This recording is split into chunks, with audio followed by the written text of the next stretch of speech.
apresentar então para vocês a professora mestra Manuel Alejandro Rodrigues Rondon, que é professora na Pontífica Universidade Javeriana, em Colômbia.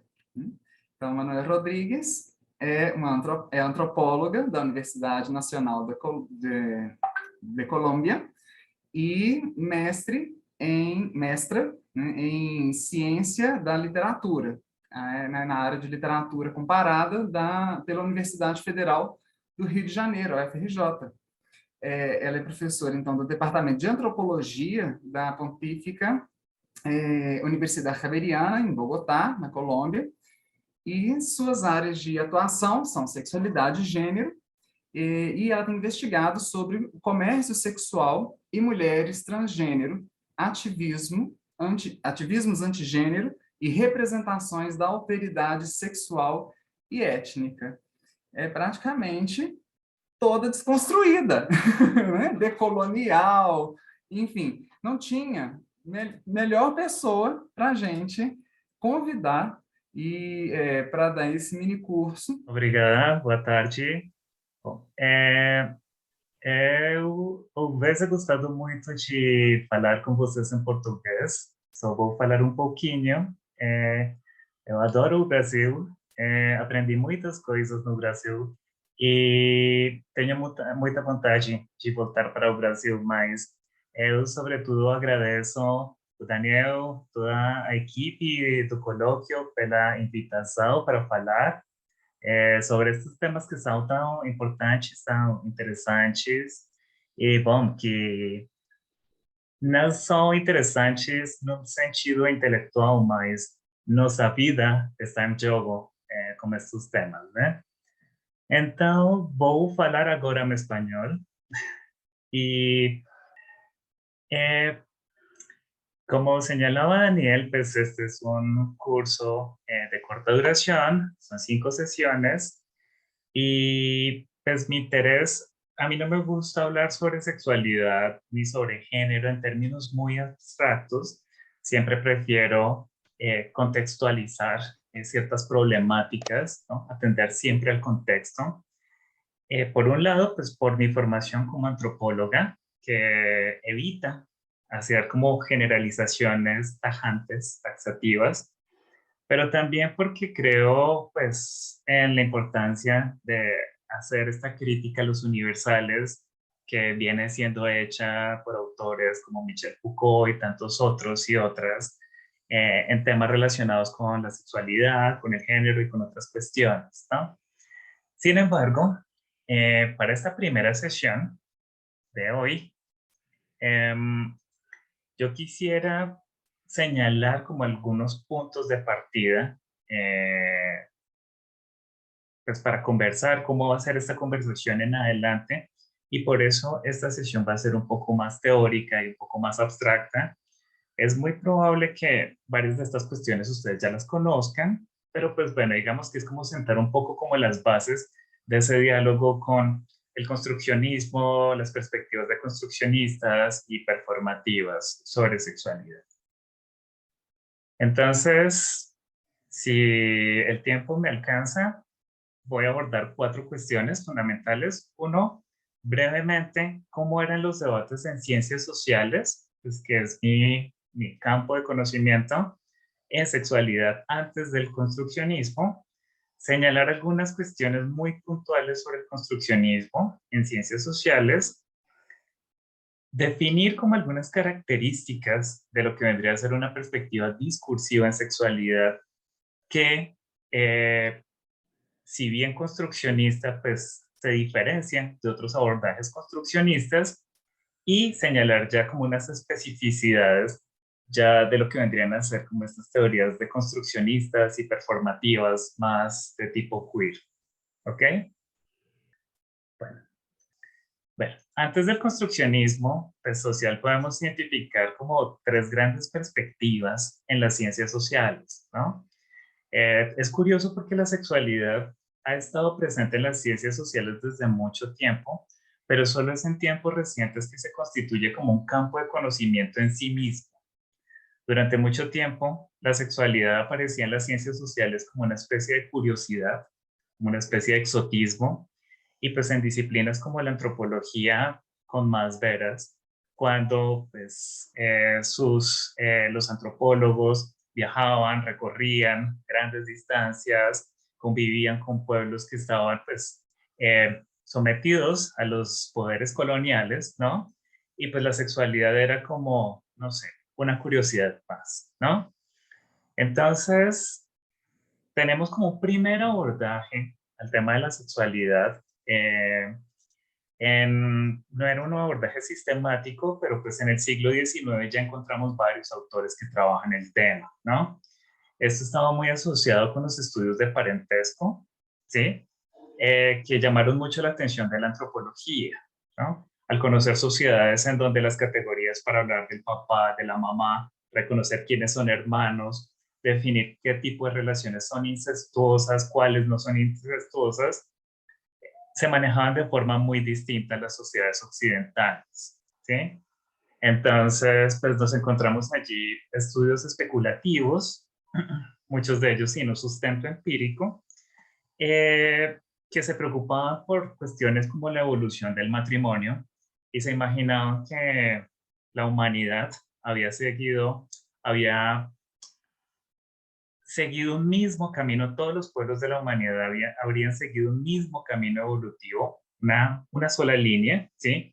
En distintos estadios, y que en esos cambios secuenciales la humanidad habría pasado de una suerte de primer matrimonio poligámico e incestuoso, hasta evolucionar y llegar al matrimonio monogámico y exogámico, ¿sí? Básicamente considerada como más evolucionado, pues obviamente las características propias de los pueblos occidentales. Hasta allí pues se describían algunas características exóticas y ya. Otra perspectiva pues que todavía está presente muchas veces, incluso en las ciencias sociales, es el esencialismo en materia sexual, ¿no? Esencialismo que básicamente considera que el deseo es un mandato biológico. Yo creo que esta es una perspectiva con la cual estamos familiarizadas, y pues que en ese sentido el deseo no se le puede poner un límite.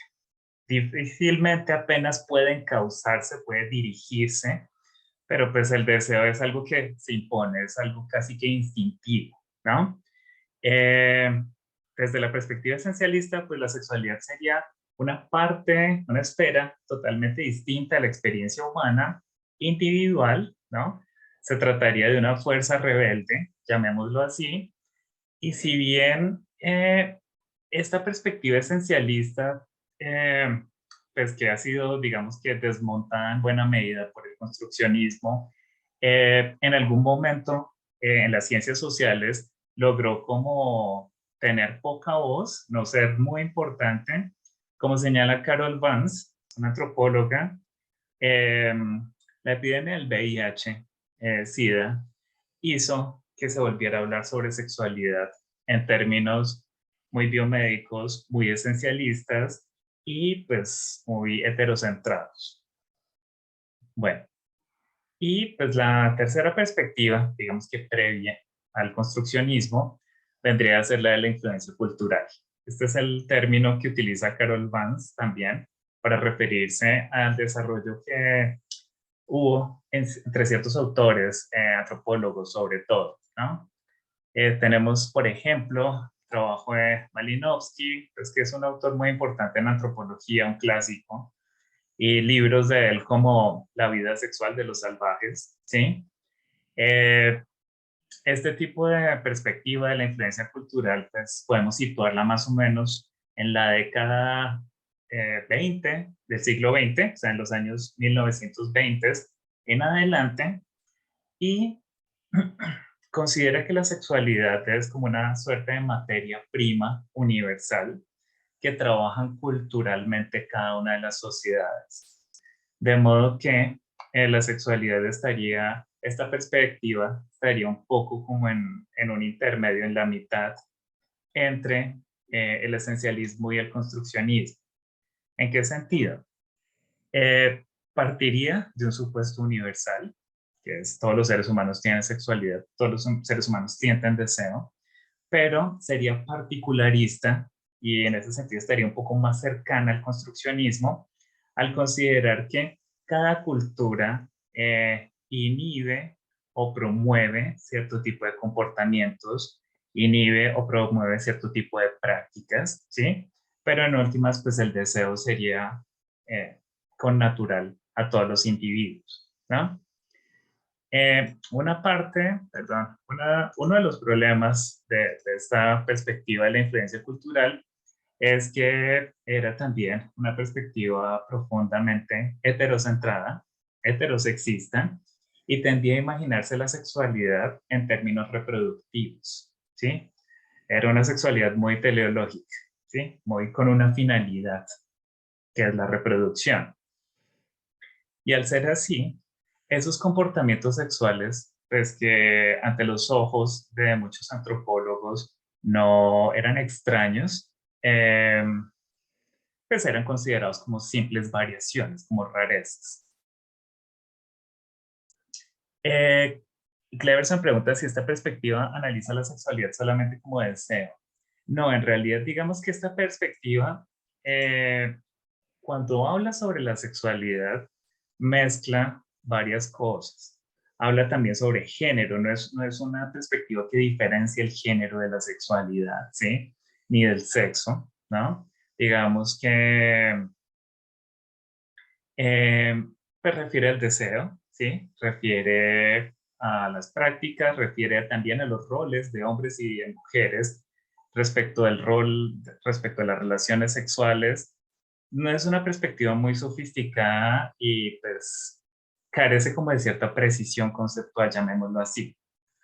No siempre es el caso, por supuesto, ¿no? Y aquí pongo como ejemplo a Alberto Cardín. Él fue un antropólogo español que, que pues hizo mucho activismo, activismo que hoy denominaríamos LGBT desde la academia, ¿no?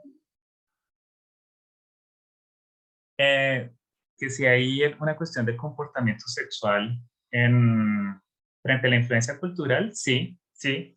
Digamos que miran comportamiento sexual, miran eh, el deseo, sí, miran varias cuestiones, pero también mezclan mucho normas de sexualidad con normas de género.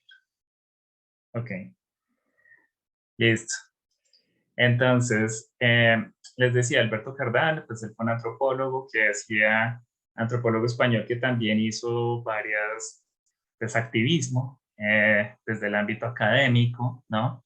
Él se preocupó por recoger material desde la antropología que lograra sustentar que la heterosexualidad distaba de ser un orden sexual universal, ¿sí? Él consideraba que la heterosexualidad era como propia de ciertas, o el valor que se le concedía a las relaciones heterosexuales era característico de algunas sociedades, no de todas, ¿no? Y tiene una publicación famosa, él también escribió poesía, no conozco la obra poética de él, pero uno de los libros famosos que escribió pues, de tipo más antropológico es este, Guerreros, chamanes y travestis. Si alcanzan a leer allí el subtítulo del libro, dice Indicios de homosexualidad entre los exóticos. Entre los exóticos. Es una categoría que ya no se utiliza, por supuesto. Pues en este libro, Cardín él hace recopilaciones de fragmentos literarios, de fragmentos de documentos históricos, de relatos etnográficos, etcétera, etcétera, etcétera, que buscan dar pistas sobre pues, lo que él denomina comportamiento homosexual en otras sociedades. Y si ustedes se fijan, aquí vemos un poco esta confusión. Él está considerando el travestismo, pues travestismo como una conducta sexual, pues digamos que obviamente lo que tiene que ver con identidad de género también está implicado en la orientación sexual, pero son esferas distintas, ¿no? Y asume, pues en contra de lo que nos dirían las perspectivas más construccionistas, que existe algo como la homosexualidad en todas las sociedades. O sea, por supuesto reconocemos que en todas las sociedades o en muchas sociedades hay conductas homoeróticas, pero hablar ya de la homosexualidad como una forma moderna, occidental, de leer el comportamiento y el deseo de las personas que fonda subjetividad, pues eso no lo podemos encontrar en todas las sociedades, por supuesto. Bueno, entonces, esta perspectiva de la influencia cultural tiende a equiparar acto con conducta, con identidad. Si lo que los antropólogos ven o veían, leían, interpretaban como un varón, como un hombre que tenía relaciones con otro hombre, pues asumían entonces que se iba a reconocer a sí mismo como homosexual, o sea, que iba a surgir de allí una identidad y una subjetividad eh, a partir de su sexualidad. Bueno, estos fueron como unos antecedentes muy rápidos de o un antes del construccionismo en ciencias sociales. Ya frente al construccionismo propiamente dicho, ¿no? Tenemos algunos antecedentes que están relacionados con los movimientos sociales, con el feminismo, por ejemplo, y con las luchas de liberación homosexual, ¿no? ¿En qué sentido el feminismo y las luchas de liberación homosexual pudieron ser importantes para el construccionismo? Pues el feminismo, por su parte, diferenció, desvinculó sexualidad de reproducción, y esto fue un trabajo muy importante porque de ese modo cuestionó también la finalidad de la sexualidad, ¿no? Pensar que la sexualidad y el sexo tienen como objetivo siempre la reproducción y que solo para eso están hechos. Eso empezó a ser cuestionado con el desarrollo de métodos anticonceptivos, con las luchas para acceder a la interrupción del embarazo, al aborto, ¿no? Y pues digamos que allí las prácticas sexuales heterosexuales adquirieron también otros significados, ¿no? La posibilidad de tener relaciones sexuales solo por placer, ¿no? Sin que esto condujera siempre a la reproducción, ¿no? Por su parte, las luchas de liberación homosexual, y pues sé que este no es el lenguaje que usaríamos ahorita, pero pues así se denominaban en la época, eran luchas LGBT, no eran queer, no eran gay y lésbicas, eran de liberación homosexual. Estamos ubicándonos en los años 70 del siglo XX. Pues las luchas de liberación homosexual involucraron también a muchas personas de la academia, ¿sí?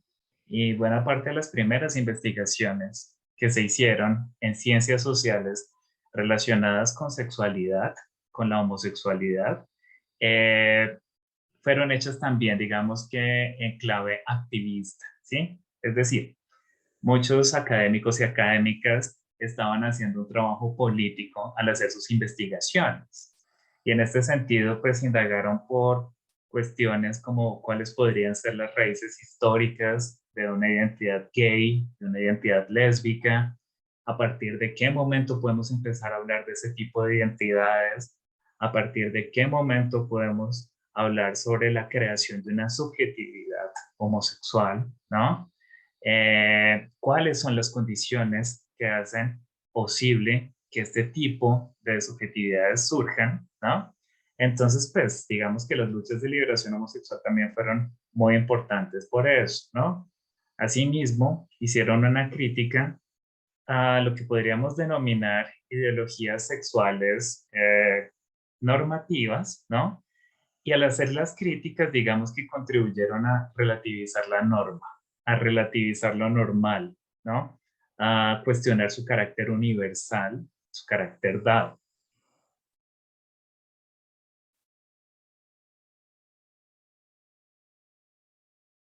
Ya hablando, pues, de construccionismo propiamente dicho, tenemos que situarnos, pues, o nos situamos también en esta década de los 70s, en los 80s también, y su florecimiento ya en los 90s, ¿no? De las perspectivas construccionistas. Y pues allí participaron una de las disciplinas que tal vez nutrió más esta perspectiva construccionista fue la historia. Bueno, sé que sería difícil afirmar, sería arriesgado afirmar que Foucault era un historiador, ¿no? Incluso el mismo Halperin no es historiador, ¿no? Pero digamos que sí hicieron trabajos que tenían una perspectiva histórica, una perspectiva genealógica. Y ya con ello se empiezan a trazar una serie de distinciones que son fundamentales para una perspectiva construccionista, ¿no? Diferenciar, por ejemplo, prácticas de identidades sexuales, ¿sí? Pensar que un individuo asignado como hombre al nacer puede tener relaciones sexuales con otro sin que ello derive en asumirse como homosexual, ¿no? Pensemos también un poco como en nuestras culturas sexuales latinoamericanas, donde las relaciones homoeróticas masculinas están tan atravesadas por el género, por asumir roles activos y pasivos. No estoy diciendo, por supuesto, que todas las parejas de hombres asuman estos roles, pero digamos que sí es algo propio como de las culturas latinoamericanas, son muy importantes en las culturas latinoamericanas. Sabemos que muchas veces los hombres que asumían un rol activo, penetrador en las relaciones sexuales, pues no se reconocían a sí mismos como homosexuales, ¿no? Asumían que homosexual era el otro, no él, ¿no? Y esto fue una de las grandes dificultades en las primeras campañas, en la primera época de las campañas contra el VIH, ¿no? Y era poder interpelar a esos hombres que tenían sexo con otros hombres pero que no se sentían reconocidos en estas campañas que iban dirigidos a un público homosexual masculino, ¿no? Entonces ya en el construccionismo se diferencian las prácticas de las identidades, ¿sí? Se diferencian la sodomía del homoerotismo, de la homosexualidad, ¿no? Ya sabemos que, aunque parezca, sodomía y homosexualidad no se refieren exactamente a lo mismo.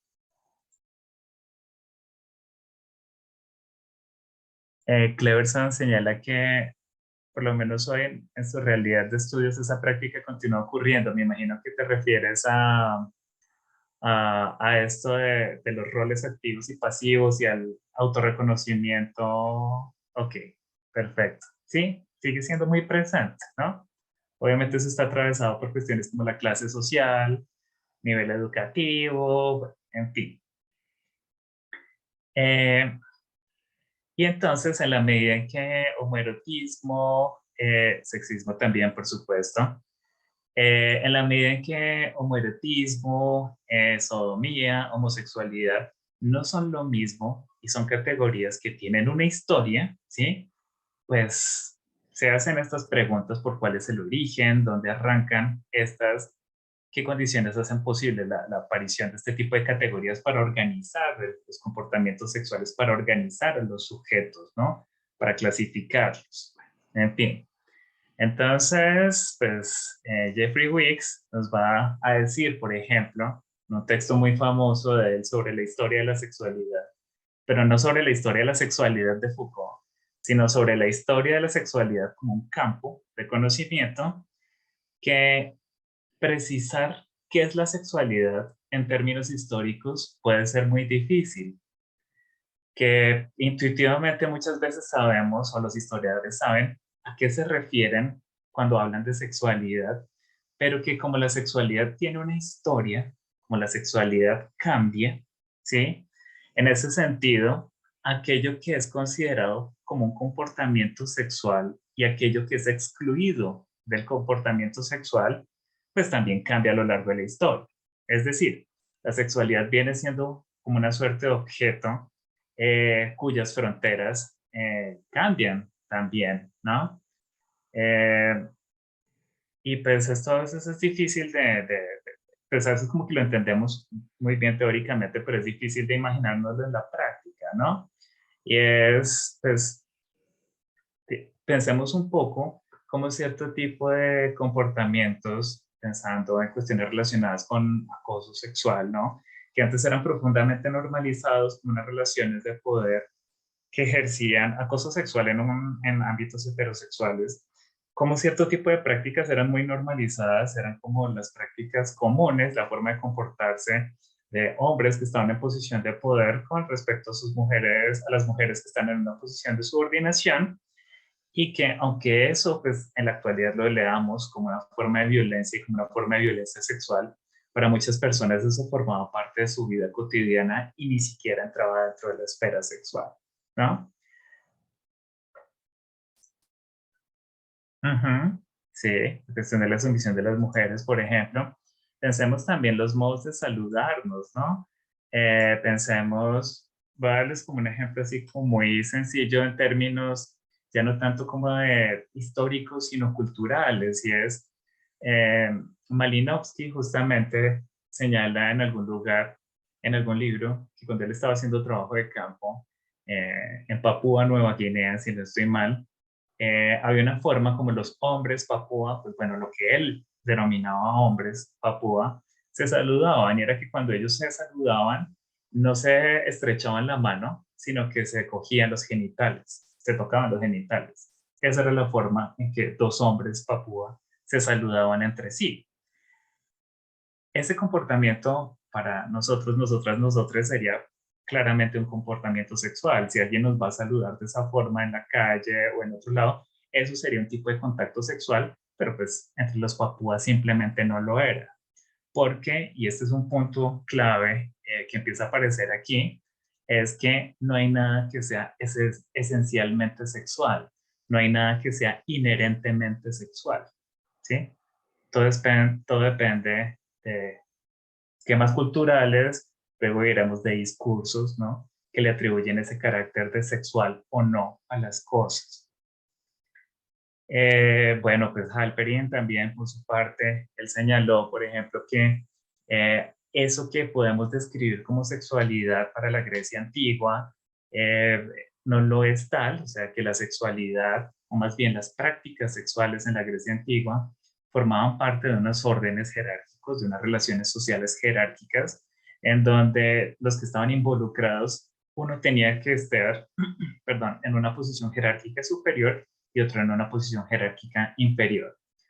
Eh, no es que fuera independiente de, pero pues muchas veces no importaba si ese sujeto que estaba en esa posición jerárquica inferior era otro hombre, ¿no? O sea, digamos que las prácticas sexuales no eran clasificadas en términos de heterosexualidad, homosexualidad, ni nada de estas cosas, sino que era en términos de mantener unas relaciones jerárquicas, donde era el hombre adulto, el ciudadano, que podía acceder sexualmente a aquellas personas que no eran ciudadanas, esclavos, mujeres, menores de edad.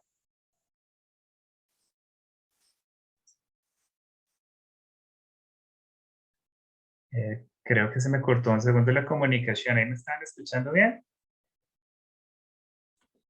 Sí. Perfecto. Listo.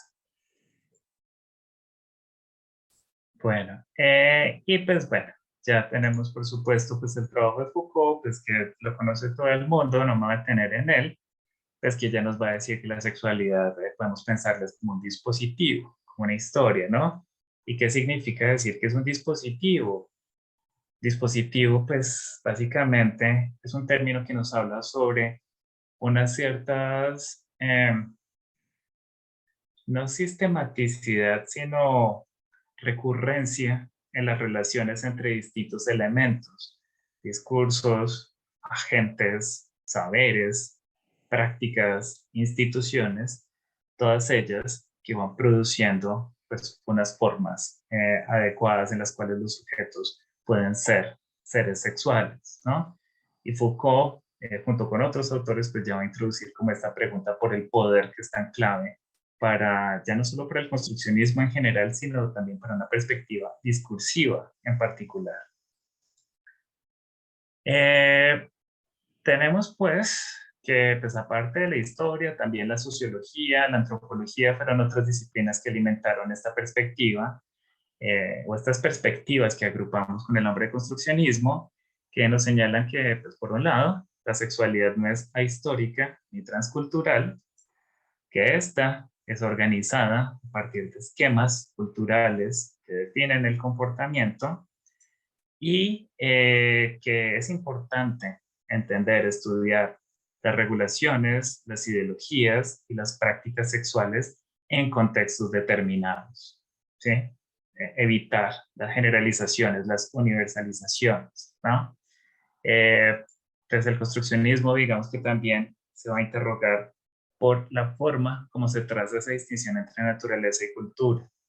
Muchas veces pensamos que el construccionismo en sexualidad se opone al esencialismo en sexualidad porque el esencialismo señala que el origen de la sexualidad es la naturaleza y el construccionismo señalaría que el origen de la sexualidad es la cultura, y la cuestión no es así de simple.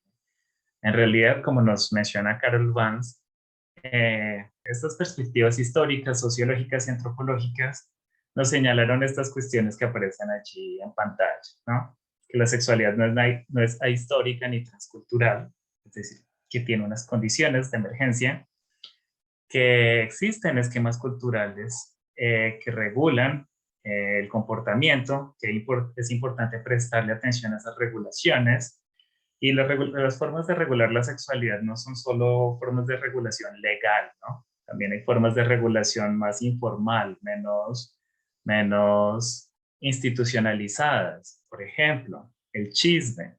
En portugués sería como fofoca, a fofoca, Ou piada, seria isso? Uma o piada. piada? Uhum. Fofocas y piadas son prácticas que regulan el comportamiento sexual de las personas, ¿sí? Son formas de regulación de la sexualidad, ¿no? Y bueno, y les decía también que no se trata de que el construccionismo considere que el origen de la sexualidad es la cultura y que se oponga en ese sentido al esencialismo, que considera que el origen de la sexualidad es la naturaleza, ¿no? El construccionismo va a examinar la forma como se trazan esos límites entre naturaleza y cultura, ¿no? Y aquí ya estamos, pues, prácticamente situadas en una perspectiva discursiva, que no da por sentada estas fronteras, ¿no? Estas distinciones, sino que se preocupa por cómo se construyen, a través de qué mecanismos de significación y cuáles son sus efectos de poder. La pregunta en este caso sería algo del imaginario social, la parte de la regulación. Pues, a ver, digamos que lo que pasa es que términos como imaginario social nos llevan a pensar que son, no sé, como esquemas simbólicos ampliamente compartidos, por ejemplo, por toda la sociedad, pueden llegar a serlo, pero también tenemos que hay formas de regulación de la sexualidad que son muy particulares en escuelas, en instituciones educativas, en ámbitos laborales, ¿no? Eh, en determinados oficios, ¿no? Hay formas muy específicas de vivir la sexualidad y de significarla y de regularla. En las cárceles también, ¿no? Entonces, sí, entonces puede incluir, digamos, que estas formas de imaginario social, pero también como unas formas más específicas. Bueno, aquí ya estamos más en el terreno de ustedes, ¿no? En el terreno de ustedes, del mundo de las lenguas, del lenguaje, que estudian, digamos, que todas estas cuestiones. Entonces, pues ya eh, señalaré como algunos puntos, pues, propongo que conversemos sobre algunos puntos que igual deben ser como muy familiares ya para ustedes. Esto tomando en cuenta también el texto de Cameron y Kulik, que dejé para la sesión, ¿sí? Y ujú, el texto de Cameron y Kulik, que es como, pues es un poco básico, introductorio, pero pues me parece que señala algunas cuestiones allí de forma muy clara. Discurso es una palabra, es un término que, bueno, pues ustedes lo saben, uno lo puede definir de mil maneras. Una cosa es el discurso para Foucault, otra cosa puede ser el discurso para otros autores como Derrida, Jacques Derrida, bueno, en fin, digamos que hay como muchas formas de abordarlo allí, ¿no? Pero pues yo pensaría que aquí hay como dos, o pues una cuestión clave, ¿no? Que se comparte, digamos que la perspectiva discursiva con las otras perspectivas construccionistas, y es que el referente no es algo que preexista al discurso, ¿no? Es decir, no sería función del lenguaje señalar algo que ya existe, sino que ese algo del cual hablamos lo estamos produciendo mediante prácticas de significación, ¿no? Eh, y pues bueno, esta va a ser como la perspectiva más discursiva, pues más cercana al trabajo de Michel Foucault, ¿no? Ahora bien, hay algunas cuestiones, hay algunos puntos que me parece que particularizan un enfoque discursivo, pero que bueno, seguramente no es solo uno, hay varios, frente a otras perspectivas que podrían ser construccionistas también. Son ciertas preocupaciones que a mí me parece que son características de estos enfoques discursivos, ¿no? Y pues uno claramente tiene que ver con la producción de la verdad, ¿no? Este para mí va a ser como uno de los asuntos nucleares claves de una perspectiva discursiva en sexualidad. Si ya venimos señalando que las categorías en las cuales clasificamos a los sujetos y a las prácticas en términos de sexualidad tienen una historia, decir que las verdades, que no solo esas categorías tienen una historia, sino que las verdades también son históricas, va a significar, en mi opinión, un planteamiento mucho más radical, un planteamiento también más agudo, ¿no? Y pues aquí tenemos, por supuesto, todo el trabajo de Foucault, ¿no? Pensar que hay verdades jurídicas, hay verdades médicas, hay verdades religiosas, hay verdades sociales, pero pues no existen las verdades con V mayúscula, ¿no? Y pues claramente esto es algo que molesta a muchos autores que acusan estas perspectivas como posmodernismo y usan el término posmodernismo como insulto, ¿cierto? Por esa relativización que se hace de la verdad, pero pues claramente en materia de sexualidad podemos ver cómo esas verdades sobre el sexo y la sexualidad en términos médicos han cambiado muy rápido en los últimos 40 años. Tomemos, por ejemplo, un libro de referencia para la psiquiatría, la psicología, como es el DSM o el Manual Diagnóstico Diferencial de la Asociación Americana de Psiquiatría, ¿sí? El DSM es prácticamente la Biblia, ¿sí? De los psiquiatras, ¿no? Y pues allí todo el tiempo, en cada edición, se va clasificando, se revisan las clasificaciones relacionadas con enfermedades mentales o algún tipo de patología mental, ¿no? Pensemos que hasta antes de principios de los 80, la homosexualidad formaba parte de una patología, de acuerdo con el DSM. Después sale, es sacada del DSM como una enfermedad, pero entran otras enfermedades, entra otra enfermedad u otro trastorno, para ser más específica, y es que son los trastornos de la identidad de género, ¿no? Trastornos de la identidad de género que después de muchas luchas se van a transformar en algo distinto, y pues en la actualidad que tenemos la edición 5, quinta del DSM, ya no hablamos ya no se habla de trastornos de identidad de género, sino se habla más de la disforia de género. Bueno, pero en fin, el punto al que voy es a que la pregunta por la verdad va a ser clave en estas perspectivas discursivas, por un lado, y sobre todo pensar que esas verdades se soportan en relaciones de poder, se sustentan en relaciones de poder, ¿no? Es decir, que toda verdad es en alguna medida violenta, ¿no? Pues el lugar del sujeto va a ser otro punto clave allí en estas perspectivas de construccionistas, y es pensar que esas verdades y las categorías a través de las cuales se clasifican a los sujetos y a las prácticas sexuales, eh, pueden llegar a fundar subjetividades, pueden llegar a fundar eh, formas de autorreconocimiento en relación con la sexualidad, ¿no?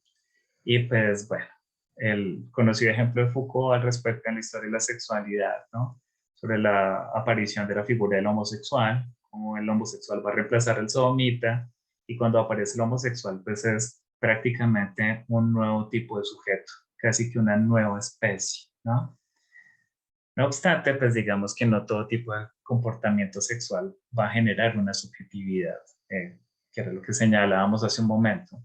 Pero entonces pensar también que los sujetos sexuales tienen historia y que así como en este momento de la historia, la sexualidad es una dimensión central en la producción de la verdad sobre el sujeto, puede que haya algún momento de la historia en el futuro en el que la sexualidad deje de importar y sea otra característica, otro aspecto en el que fundemos la verdad nuestra, la verdad de sí, ¿no?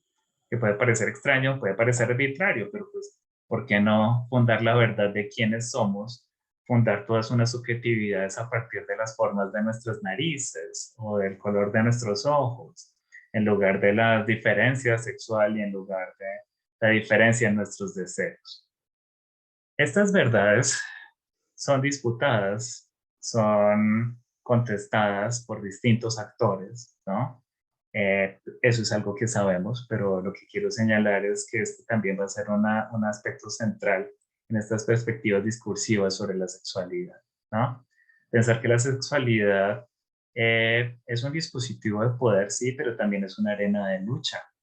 Es una arena donde nos jugamos la vida, donde nos jugamos la existencia, donde, como diría Judith Butler, eh, podemos definir si nuestra vida es habitable o si nuestra vida es inhabitable o insoportable, ¿no? Entonces, pues este carácter político de la sexualidad claramente va a ser remarcado por las perspectivas discursivas, ¿no? Y en todo esto hay una especial atención también, esto ya lo había señalado, esta pregunta por las categorías podríamos resumirla así, por una pregunta en torno a la arquitectura conceptual de los discursos sobre la sexualidad, ¿no? De los discursos que constituyen la sexualidad. Y eh, voy a señalar otra cuestión rápidamente y voy a desarrollar, pues quiero que conversemos un poco sobre un ejemplo y de paso que me cuenten un poco cómo es, no sé, no he seguido el debate ni en Brasil ni en lengua portuguesa, pero pues bueno, les cuento un poquito ahorita algo al respecto sobre la arquitectura conceptual. El otro aspecto que considero central tiene que ver lo que es definido como propiamente sexual y lo que no es definido como propiamente sexual, ¿sí? ¿Cuáles son, a través de qué mecanismos se traza una frontera entre un comportamiento que es considerado sexual y uno que no lo es? Y sobre todo, ¿cuáles son los aspectos de poder? ¿Cuáles son las repercusiones que tiene esto en la vida cotidiana de las personas? ¿No? Pues tenemos entonces que esta pregunta de las perspectivas discursivas por la sexualidad no es solo por la poética de la sexualidad, sino también por la política de la sexualidad, ¿no? No es solo a través de qué mecanismos se desarmada esos sistemas de significación, ¿sí? Sino también qué significa eso para la vida de las personas.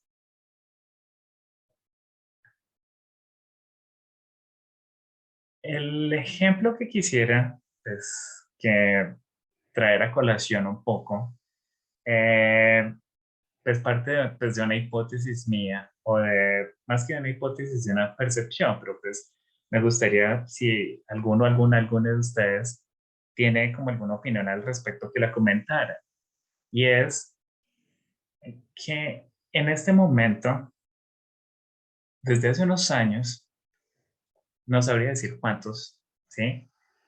Están teniendo lugar grandes transformaciones en términos de género, ¿sí? Y también en términos de sexualidad. ¿Transformaciones de qué índole? No me refiero solo a transformaciones relacionadas con la equidad de género, ¿sí? No me refiero únicamente a que haya ciertas formas de violencia que se estén mencionando como tales, que se estén nombrando como tales, sino a transformaciones más profundas, pensaría yo, en la forma como opera el binarismo de género. Pienso yo que el hecho de que ciertos movimientos, como movimientos trans, personas transgénero, movimientos intersexuales, que han sido clasificados como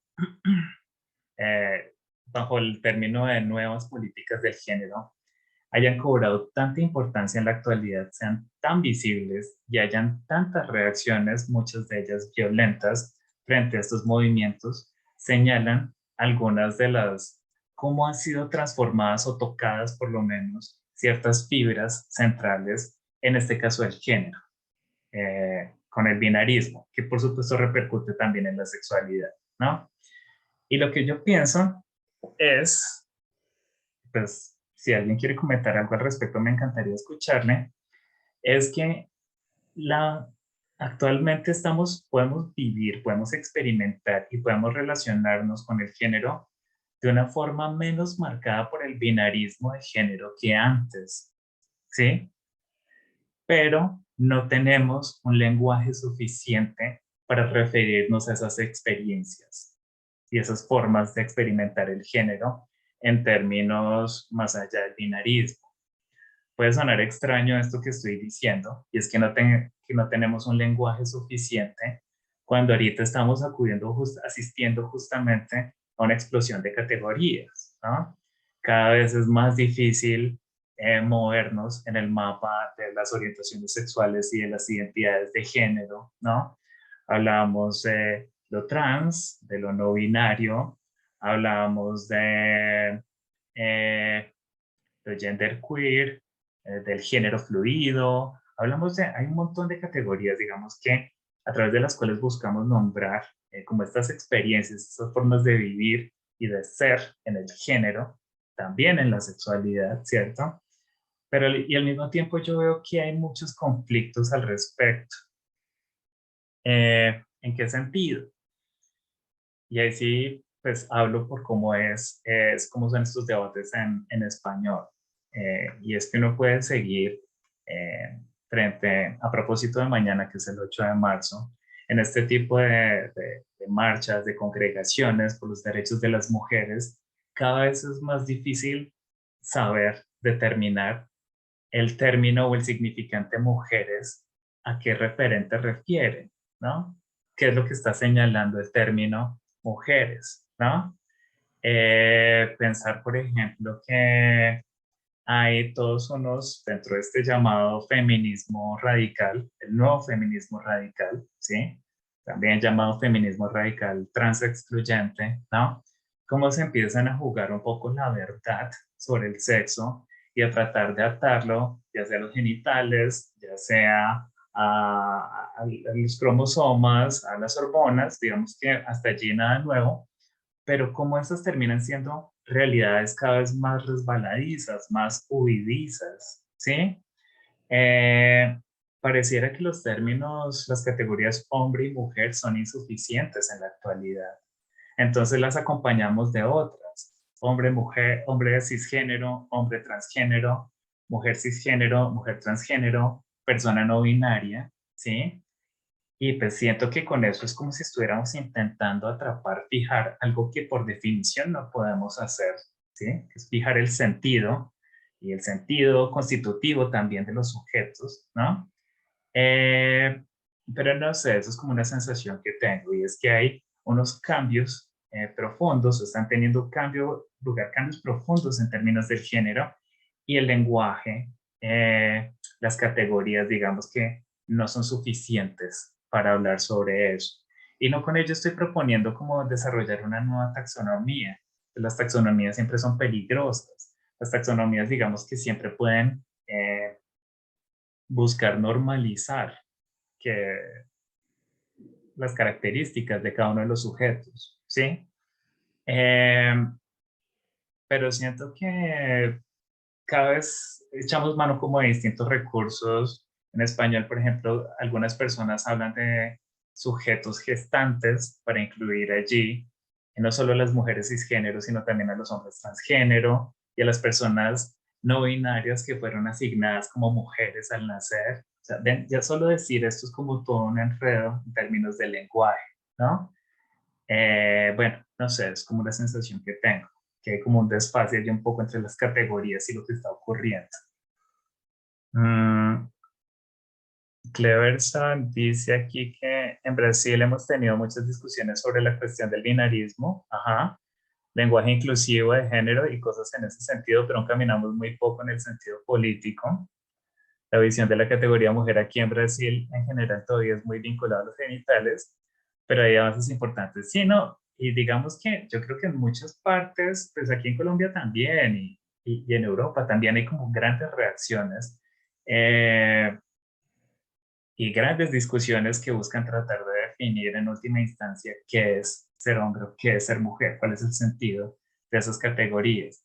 Y pienso que si cruzamos eso con la sexualidad, se hace todavía más confusa la cuestión. Yo, por ejemplo, considero que las categorías homosexual, bisexual y heterosexual fueron pensadas para las personas cisgénero, particularmente. ¿Sí? Fueron pensadas para las personas cisgénero.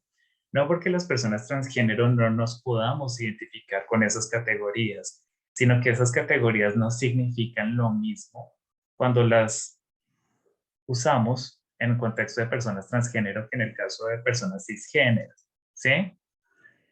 Por ejemplo, hay muchas mujeres trans, sobre todo de generaciones anteriores, generaciones más viejas, mujeres trans que se siguen reconociendo a sí mismas como homosexuales, a pesar de que busquen compañeros sexuales hombres, masculinos.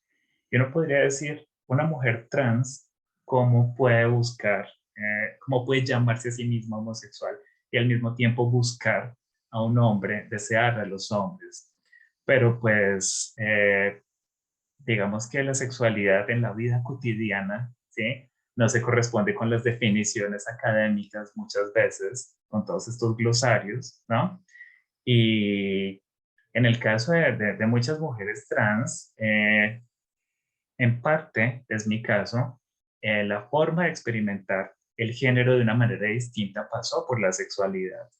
Muchas mujeres trans empezaron identificándose como hombres homosexuales y después hacen su transición de género y se reconocen como mujeres trans, pero eso no significa que abandonen la categoría de homosexual para identificarse a sí mismas, ¿sí? En mi caso, pues digamos que nunca me identifiqué como un hombre gay, me pensaba más a mí misma como un hombre bisexual, pero digamos que hay un punto en el cual ciertas categorías para hablar sobre la sexualidad empiezan a aparecer vacías, a aparecer categorías huecas. Ninguna categoría es exhaustiva en términos del significado, por supuesto, pero hay momentos en los cuales parece que esas categorías dejan de ser útiles para poder discernir aquello de lo que estamos hablando.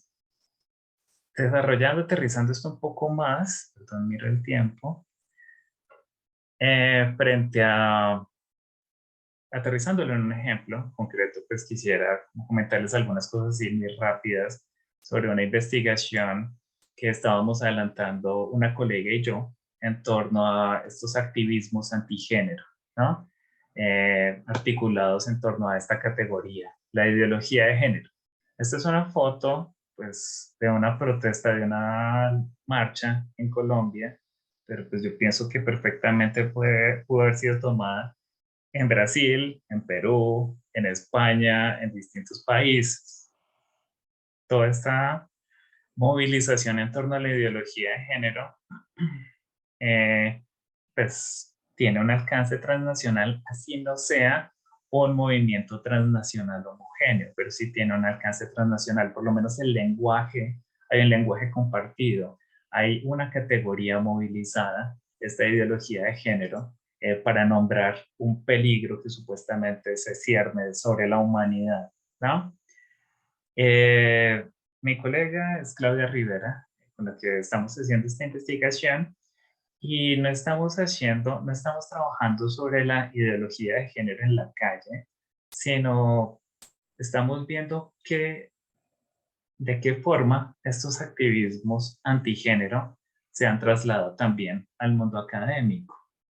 Y algo que hemos encontrado allí es que hay unas publicaciones, no son muy numerosas, ¿sí? Pero sí hay unas publicaciones desde hace algunos años que en revistas académicas, científicas, con cierto nivel de calidad, que utilizan, se oponen a la ideología de género y que utilizan este término para denunciar ciertos efectos de las luchas feministas, LGBT y trans en particular. Aquí vemos que está de nuevo en juego una verdad, que es esa verdad sobre eh, qué es lo que nos hace sujetos sexuales, ¿no? ¿Qué es lo que nos hace sujetos con género, ¿no? Si es la biología, si es la cultura, si es la educación, si es un estilo de vida, digamos que todas estas cuestiones que señalan allí al respecto, ¿no? Pero de nuevo vemos que está en juego eso, la producción de una verdad. Esa producción de la verdad sobre qué es un sujeto con género o qué es un sujeto sexual, tal vez en este momento haya cobrado tanta vigencia, es mi hipótesis también por todas las transformaciones que ha tenido el género en los últimos años, lo que les comentaba hace un momento, ¿no? Y ante esas transformaciones, seguramente pues, muchas personas, muchos actores parecieran como necesitar de definiciones más claras, ¿no? Y de definiciones que por supuesto conserven un orden anterior. En todo esto hay unos saberes, en esta investigación que estamos haciendo con Claudia Rivera, de estas producciones académicas, hay dos saberes privilegiados, o más bien dos saberes, desde, dos disciplinas desde las cuales se produce más conocimiento. Claro, puede que no nos parezca conocimiento, pero digamos que no lo juzgamos en términos de criterios de verdad, sino circulan en revistas científicas, son reconocidas como producción científica, es una forma de producción de conocimiento. Eh, Formas de conocimiento, dos disciplinas principalmente, la filosofía y el derecho, y eso es aquí en España y en varios países de América Latina. No hemos mirado la cuestión en Brasil y esto es algo que nos gustaría hacer en algún momento, ¿sí? Y aquí vemos que se empiezan a utilizar como un tipo de categorías para hablar de sujetos que son un poco, no sé, curiosas por decirlo menos, ¿no? Eh, Hay algunas publicaciones en el ámbito del derecho que nos hablan sobre cómo está apareciendo en el derecho un sujeto queer, pues hasta donde tengo entendido ninguna legislación ha adoptado esta figura, ¿sí? Y según ellos el sujeto queer es algo que va a destruir las categorías de hombre y de mujer, las categorías legales de hombre y de mujer, ¿no? Y en todo esto, pues estos saberes buscan definir cuál es la verdad sobre los sujetos, ¿sí? Sujetos hombres, sujetos mujeres, y denunciar la aparición de otros sujetos, sujetos que ellos consideran como sujetos ideológicos o construcciones ideológicas de sujeto, más bien, que amenazarían con borrar como esta realidad, ¿no? De los sujetos basadas en la diferencia sexual, ¿no? Vemos también que en torno a esto se están poniendo en juego o hay ciertos tipos de sujetos que han cobrado mucha relevancia, que son las personas trans, transgénero, ¿no? Y particularmente las personas transgénero menores de edad, ¿no? Todos los debates que hay en este momento en torno a las infancias trans en Brasil, perdón, en España, en el Reino Unido, en América Latina, ¿no? Disputas, claramente esto es un terreno en disputa, ¿no? ¿Qué es lo que significa familia? ¿Quiénes pueden conformar? ¿Quiénes no? Eh, ¿Qué instituciones vienen a defender un orden sexual y de género? ¿Qué instituciones vienen a cuestionarlo? Y bueno, pues me voy a extender un poco como en esta cuestión, pero es un poco señalar algunos de estos aristas, algunos de estos aspectos que me parecen claves dentro de una perspectiva discursiva, ¿no? ¿Cuál es la arquitectura conceptual? Si nos fijamos, por ejemplo, en la arquitectura conceptual, nos encontramos términos como revolución antropológica, fractura de lo humano, fractura de la sociedad y del pueblo, imperialismo antidemográfico, etcétera, etcétera, etcétera, que son unos términos que nos pueden parecer incluso ridículos, que nos pueden parecer como carentes de todo rigor y seguramente son carentes de todo rigor, pero son términos que están en esta disputa por pues, una verdad sobre la sexualidad y sobre el género en la actualidad. Bueno, y tal vez un último punto quisiera señalar frente a este ejemplo antes de continuar con ya la cuestión de la deconstrucción y la performatividad, si el tiempo nos alcanza, y es pensar cómo estamos trazando esa frontera entre lo sexual y lo no sexual, y cómo la trazan estos actores que se despliegan en torno a la ideología de género. ¿Por qué? Porque una de las razones que estas personas esgrimen para limitar la educación sexual en las escuelas, para rechazar que se hable sobre homofobia, sobre transfobia, sobre lesbofobia en los colegios y en distintos ámbitos, es lo que sería supuestamente una exposición de les menores de edad, las niñas, ¿no? Una exposición temprana al sexo, ¿sí? Según eso, pues estos activismos LGBT, feminista, estarían exponiendo a las niñas a una serie de términos y de discursos relacionados con el sexo que seguramente los van a corromper, que seguramente los van a incitar a iniciar una vida sexual a temprana edad, ¿cierto? Y lo curioso aquí es cómo marcan esa frontera entre lo que califica como un contenido sexual y lo que no califica como un contenido sexual, porque no consideran contenido sexual todo aquel contenido heterosexual que circula a través de la televisión, ese contenido sexual que circula a través pues, de los discursos religiosos, ¿no? De los discursos escolares más conservadores, no cuestionan, no consideran sexual todos estos discursos sobre el amor romántico, incluso esa misma forma como se habla sobre sexualidad en algunas series de televisión y películas para menores de edad, películas infantiles, ¿no? De alguna forma, mientras esté reafirmando ese carácter heteronormativo, esos contenidos no son marcados como sexuales, ¿sí? Pero cuando entran a disputar esa primacía de la norma y a señalar su violencia, sí son marcados como sexuales. Y yo creo que esto tiene todo que ver un poco con esta pregunta que se hace Jeffrey Wicks sobre qué es lo que incluye y excluye el objeto sexualidad. Agora, eu gostaria de falar um pouco sobre a perspectiva deconstrucionista e performativa em sexualidade, né?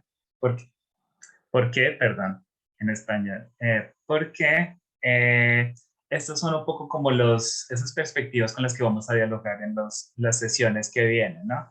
Construccionista, sí, ok, discursiva, pero aquí habría que preguntarse qué le agrega, qué le añade la deconstrucción, las perspectivas deconstruccionistas y performativas a esto que ya hemos señalado.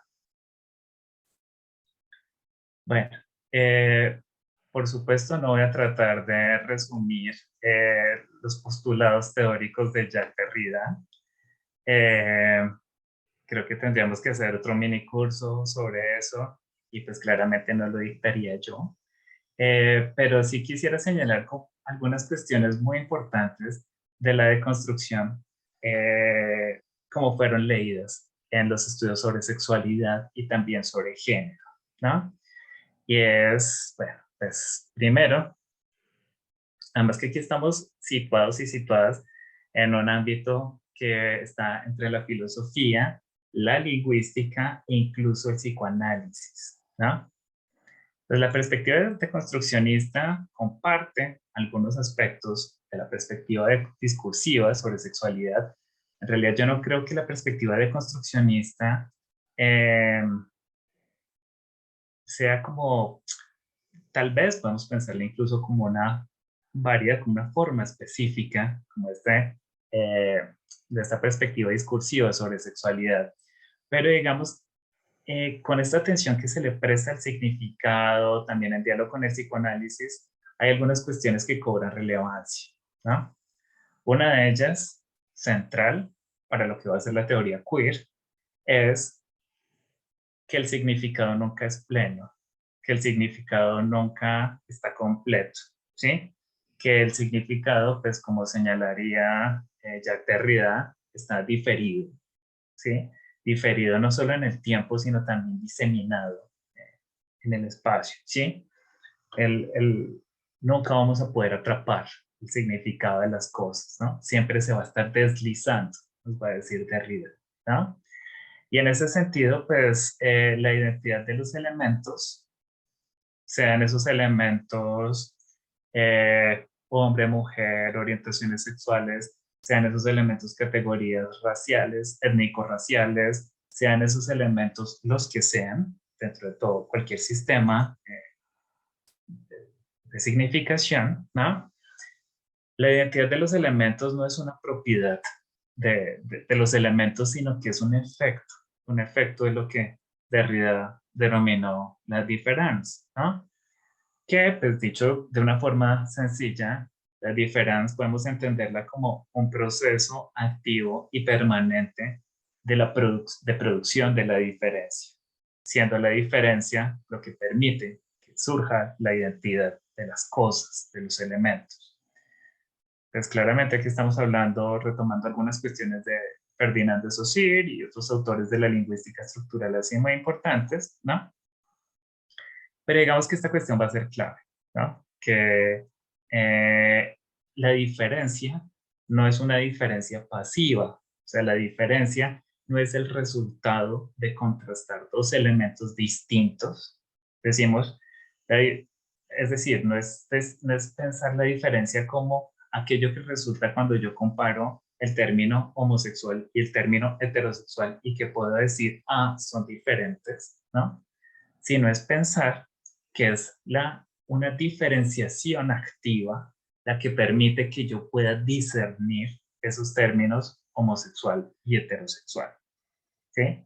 Y esto tiene que ver justamente con la inestabilidad del significado que señalaba Derrida. Las cosas no poseen significados en sí mismas, ¿cierto? Entonces, solo pueden diferenciarse mediante un trazamiento continuo de fronteras, ¿no? Una separación permanente, una diferenciación, ¿no?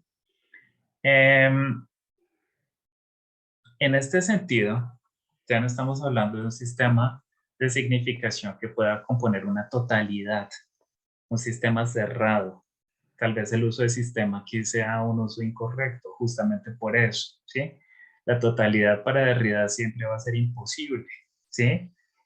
Pues porque para que haya una totalidad tiene que haber un cierre, tiene que haber una clausura, tiene que haber una fijación de los sentidos, de los significados, ¿sí?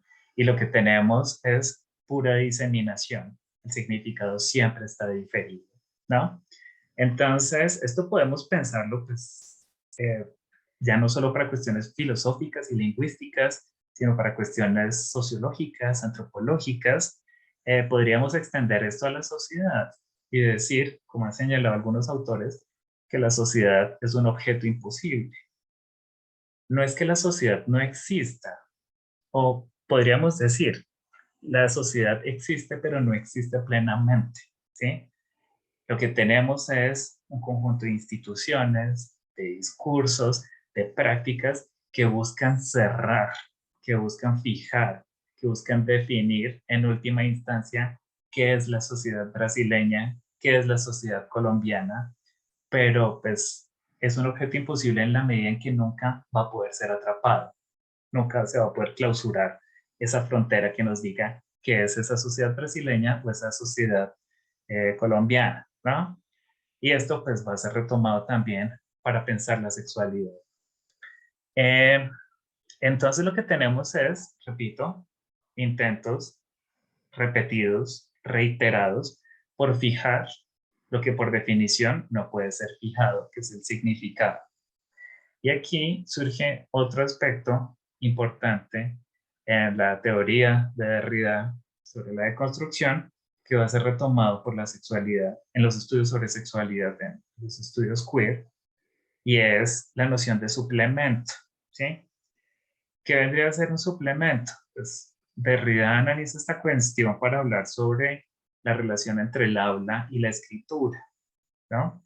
Pensar esa relación que la filosofía ha tenido, ha sido siempre una relación jerárquica en donde el habla siempre es lo más auténtico, en donde el habla siempre es lo más verdadero, y la escritura vendría a tener como una existencia parasitaria, dice Derrida, del habla. Pues así es como se lo ha representado. Y lo que nos va a decir Derrida es que la cosa no es así, que el habla necesita de la escritura para poder existir. Entonces, no voy a seguir un poco como ese camino de la relación entre habla y escritura. Voy a señalar aquí como un principio que sería el que nos permite ya saltar un poco como a la deconstrucción cuando hablamos sobre sexualidad. Y es que la noción de suplemento nos habla de un elemento que se agrega a otro elemento sin completarlo, porque pues esa completud es imposible. Aún así, ese elemento, el elemento A, necesita el elemento B, no para que lo complete, pero sí lo necesita para poder existir, ¿no? Son dos elementos que están en una relación jerárquica. A es el elemento que domina, B es el elemento dominado, el elemento subordinado, pero A, el elemento dominante, necesita de ese elemento B subordinado para poder ser A. Esto ya lo voy a aclarar un poco aquí cuando hablemos sobre sexualidad. Entonces, pues claramente son varios autores y autoras quienes van a introducir cómo van a hacer esta lectura del trabajo de Derrida y lo van a llevar a la teoría para pensar la sexualidad. Pero pues quisiera centrarme aquí en dos figuras emblemáticas de la teoría queer, pues Judith Butler, quien pues ustedes por supuesto conocen, y pues Eve Sedgwick, que ella fue también una eh, tal vez crítica teórica literaria estadounidense que ya murió hace unos años. De todo esto que señalamos con respecto a la sexualidad, a la deconstrucción, ¿qué nos van a decir Judith Butler y qué nos va a decir Eve Sedgwick al respecto? Que la heterosexualidad no es un término pleno, porque ningún término, ni en un sistema sexual, ni racial, ni de ninguna índole, puede ser pleno en términos de significado. Entonces, la heterosexualidad no es un término pleno. Eso significa que la heterosexualidad en sí misma no significa nada, ¿sí? La heterosexualidad solo puede significar gracias a un proceso activo de diferenciación que es también un rechazo, ¿no? Frente a lo sexualmente abyecto. Entonces, si fuéramos a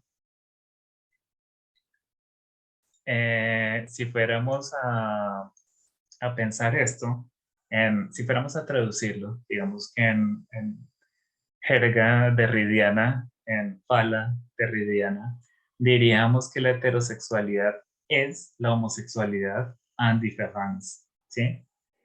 La heterosexualidad no puede ser nada en sí misma. La heterosexualidad solo puede llegar a ser, solo puede llegar a significar en la medida en que está constituyendo un ámbito abyecto, ¿sí? Un ámbito otro, un ámbito rechazado, y esto puede ser leído como un ámbito de diferenciación diferenciado, que es la homosexualidad, la bisexualidad, un montón de prácticas y de formas de sexualidad abyectas. Entonces, lo normal, en términos sexuales, no es autosuficiente, que es lo que hemos venido señalando, y lo normal depende del objeto para poder existir. Dicho de otra forma, lo sexualmente abyecto es el afuera constitutivo de la norma heterosexual. ¿Sí? Decir que es el afuera constitutivo es decir que no forma parte de, pero al mismo tiempo está en una relación con la norma heterosexual. Si es un afuera constitutivo, significa, de nuevo, que la heterosexualidad depende en buena medida de ese objeto para poder ser, para poder definirse como normal, ¿no? Y si el objeto es la condición de posibilidad de la heterosexualidad, es al mismo tiempo la amenaza de la heterosexualidad. ¿En qué sentido? en que la heterosexualidad, al no ser plena, al no ser autosuficiente, repito, siempre va a depender de lo que Derrida denominó ese peligroso suplemento, ¿sí? Eso que le permite ser y al mismo tiempo marca, señala los límites de la existencia de la misma norma heterosexual. En ese sentido, y este sería como el último punto que señalo para hablar, para marcar aquí como esta cuestión de la deconstrucción y la sexualidad, es que la heterosexualidad reproduce sus propios límites, pero también reproduce las condiciones de su destrucción o aquello que la amenaza. Repito, si la heterosexualidad solo puede existir gracias a un rechazo, gracias a una diferenciación, es gracias a esa diferenciación que la heterosexualidad es, entre comillas. Pero al mismo tiempo, ese rechazo está marcando cuáles son los límites de la heterosexualidad misma. Y es que la heterosexualidad nunca va a poder llegar a ser plena. La heterosexualidad puede llegar a constituir, y pues cuando hablo de heterosexualidad no me estoy refiriendo a la orientación sexual, sino a la norma, al orden. La heterosexualidad puede ser un orden profundamente violento, pero pues necesita de nosotros, nosotras y nosotras, las personas queer, para existir. Y en ese sentido, eh, y teniendo en cuenta que el significado está diferido, que el significado nunca puede ser atrapado, podemos decir también que la heterosexualidad nunca es idéntica a sí misma. O sea, la heterosexualidad como orden se esfuerza por tratar de establecer una frontera que señale qué es lo que es ella y qué es lo que es su otro, pero este orden siempre está esta frontera, perdón, es una frontera móvil, no es una frontera fija, no es una frontera que pueda instaurar de una vez para siempre. Es una frontera que tiene que estar marcando repetidas veces.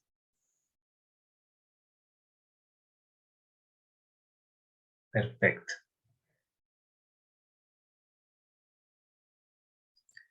Ah, Cleverson, creo que me estás haciendo una pregunta que si hay una especie de gradación en... No, ya. Gradación en la heterosexualidad. O sea, como si hay heterosexualidades más ajustadas a la norma y heterosexualidades menos ajustadas a la norma, tal vez.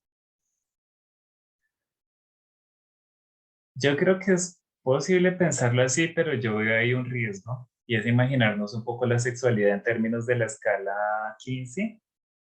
No sé si están familiarizadas con esta escala de en un extremo la heterosexualidad, en otro extremo la homosexualidad y pensar gradaciones en ese tipo. Eso partiría de pensar que hay dos extremos que son fijos, que son estables, que son permanentes, ¿sí? Que no cambian, ¿no? Y que entre ellos dos pues podemos definir niveles, ¿sí?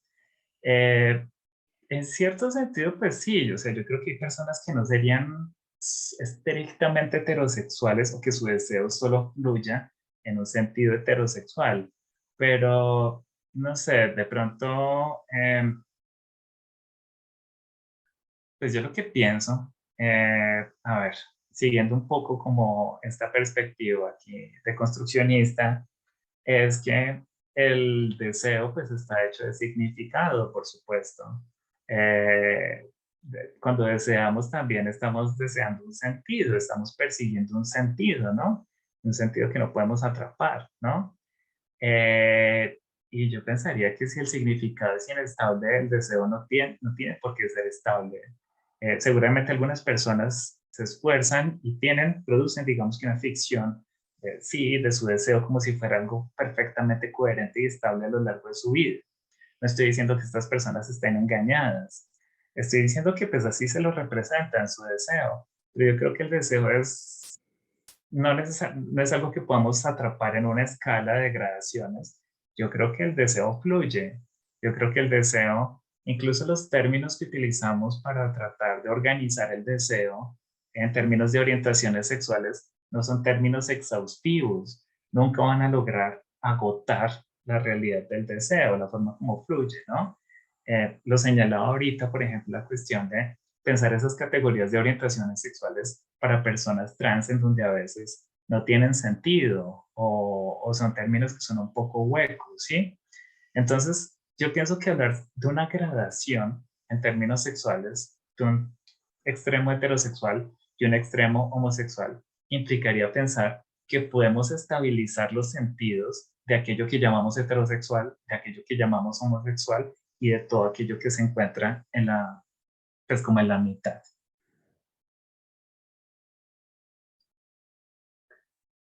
Ok, sí, bueno, y de hecho, esta idea que el deseo fluye es eh, Deleuze y Guattari, son quienes hablan un poco del deseo en esos términos. El deseo fluye un poco como se mueve en términos rizomáticos, o sea, como que el deseo no lo podemos, tratamos de fijarlo, tratamos de darle sentido a las cosas, pero, pero pues no lo podemos capturar de una vez para siempre.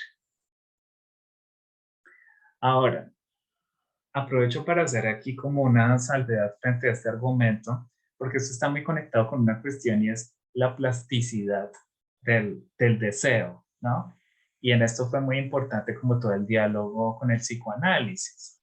Pensar que, claro, el psicoanálisis puede ser muy normativo, muy heteronormativo en varios aspectos, pero cuando el psicoanálisis, tanto freudiano como lacaniano, en alguna medida reconocen que solo nos hacemos sujetos sexuales después de que atravesamos el complejo de Edipo, ¿sí? De alguna forma se está reconociendo que la sexualidad humana solo es organizada, solo es producida en términos de la norma gracias a ese mecanismo, a ese procedimiento del complejo de Edipo, lo que equivale a decir que la sexualidad humana no se dirige inherentemente a ninguna dirección, ¿no? En ninguna dirección. La sexualidad del niño, de la niña, para el psicoanálisis antes del complejo de Edipo, es una sexualidad, es un deseo más bien que puede dirigirse a partes de su propio cuerpo, partes del cuerpo de alguien más, objetos, etcétera, etcétera. O sea, ni siquiera tiene que ser una interacción entre seres humanos, ¿sí? La que suscite ese deseo. Y es gracias poco como esa introyección de la ley cultural heterosexual que a través del complejo de Edipo se producen hombres y mujeres y se producen sujetos heterosexuales. La mayoría de las veces, por supuesto, no siempre, ¿no? Entonces, esta idea de que el deseo fluye, que el deseo es plástico, es importante en ese sentido, también como para cuestionar la idea de que existe una heterosexualidad innata, pero yo ya he visto este argumento usado en términos, digamos que menos libertarios o en términos más bien opresivos, que tiene que ver con las terapias de conversión, ¿sí? Estas terapias que buscarían curar la homosexualidad, curar a las personas transgénero y que son formas de tortura, ¿sí? Y que estarían fundamentándose en esta idea de que la sexualidad es plástica y que el deseo fluye. Entonces, decir que el deseo fluye y que la sexualidad es plástica significa que no la podemos atrapar, pero tampoco que la podemos modelar a nuestro antojo. Entonces, esto sería, lo anterior sería lo que le añade como unos énfasis que hace una perspectiva de construccionista en sexualidad. Ahora, ¿qué añadiría una perspectiva performativa en sexualidad? Pues digamos que sintetizando allí como unos puntos, la perspectiva performativa en sexualidad y en género destacaría en el carácter mundano en el cual se producen tanto el género como la sexualidad. Mundano, ¿en qué sentido? Cotidiano, ¿sí? A través de las prácticas más insignificantes, pues más aparentemente insignificantes. Y si nos fijamos, esto es un poco como eh, uno de los elementos que aporta Judith Butler, claro, para pensar el género y que también lo podríamos pensar para la sexualidad. Y es si el género se produce a partir de una serie de la repetición de unos actos estilizados que implican, claro, hay formas de dominación estructurales y todo este tipo de cosas, pero que implican desde el corte de cabello que yo me hago, los colores de ropa que utilizo, la forma como me siento, si me siento con las piernas abiertas, con las piernas cerradas, la forma como todos esos pequeños elementos mundanos, aparentemente banales, en eso se apoya también la construcción del género y la construcción de la sexualidad. Entonces, una perspectiva performativa, pues sí, digamos que le interesan las normas y las estructuras y todo este tipo de cosas, pero también le interesa esa producción pequeña y cotidiana de la sexualidad, ¿no?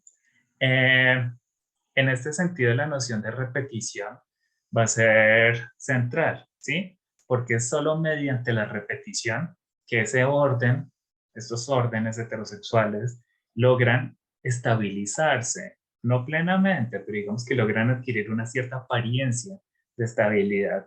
Es solo a partir de repetir una serie de códigos que podemos pensar que hay hombres por un lado y que hay mujeres por otro lado. Es a partir de esa repetición inconsciente que podemos marcar esas fronteras entre la heterosexualidad y sus otros, ¿sí? Eh, es esa repetición la que le da esa apariencia de esencia, de naturaleza a las cosas, de que es algo ya dado, ¿sí? Pero pues algunos señalan que no hay un significado, o más bien desde una perspectiva de construccionista no existiría un significado trascendental. Lo único que tendríamos es repetición y diferencia. Es solo la repetición y la diferencia lo que persisten a lo largo de la historia y es a partir de la repetición y de la diferencia que se producen órdenes sexuales, de género, raciales, etcétera, etcétera.